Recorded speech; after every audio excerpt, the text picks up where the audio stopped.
Our coverage of Blizzard Calvin continues as communities all over the state are still digging out. Yeah, and joining us now is Sergeant Trevor Brittell from the Simsbury Police Department. Sergeant Brittell, thank you so much for joining us tonight and giving us some time to speak with you. What are you seeing in Simsbury right now? What kind of calls are you responding to? So it seems like over the course of the storm, we had about 4, either motor vehicle accidents or assists where, if somebody was stuck in the snow or actually crashed.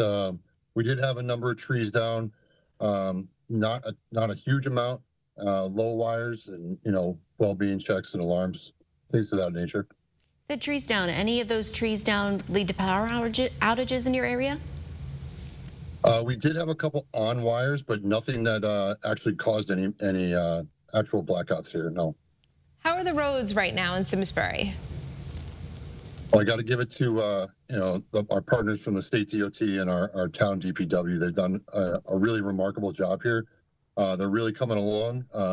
We continue to ask, if people don't have to go out, to stay home and let them continue to work and continue to treat. But they're definitely much improved, and they've done a great job keeping them that way.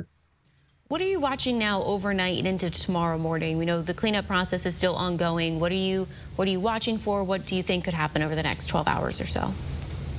So obviously, as the temperatures dip, there is possibilities for some real slick spots, even where the roads are treated or have been treated, and certainly in any area that has been untreated. We'll definitely have some areas where it could be some black ice or some other dangerous areas to be aware of. Sure. I think we're all going to be conscious of that tomorrow as that refreezing happens. Does Simsbury, do you have school tomorrow? And are the roads good enough for the school buses to get there? Yes, I know the bus company here in town does a great job.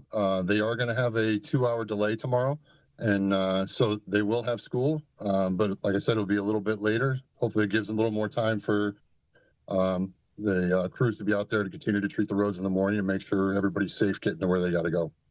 Hopefully they all get there, and hopefully you stay safe as well. Thank you so much for joining us.